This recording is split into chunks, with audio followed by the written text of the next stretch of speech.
mai tu lalpa lom thu kan shil ache itsa tuan ramoi kan ta ni ruat chu tu na in pei lo ten nang ma an mu thei na kan ko va lalpa inga to awangin ram tin mun tin nakalin la shengai lo ten ne na chandam na thu tak chu shil zel hi ring tu te kan dam chan ber chu alo ni sia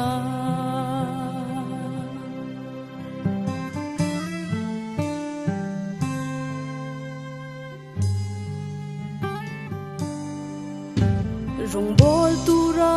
chandam kan ni to awangin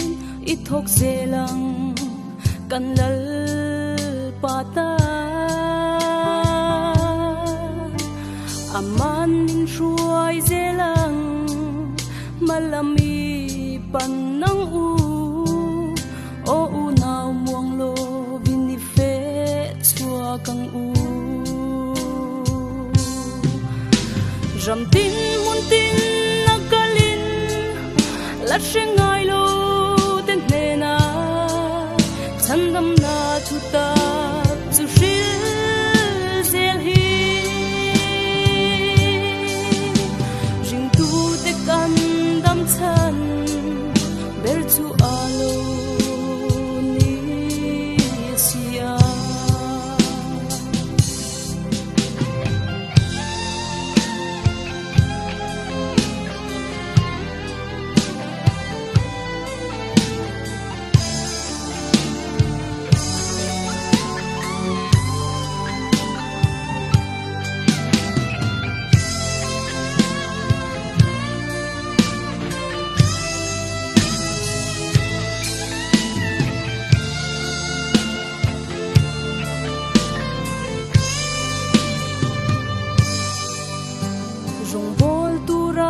chandam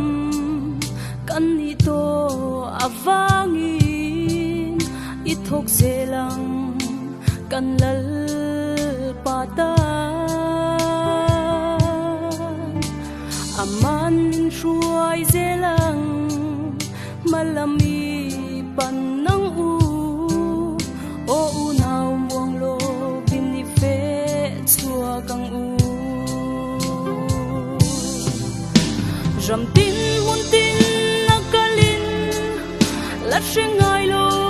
ten ne na chandam na tu ta chu shil zel hi ring tu te kan dam chan ber chu alo ni sia ram tin mun tin la shengai lo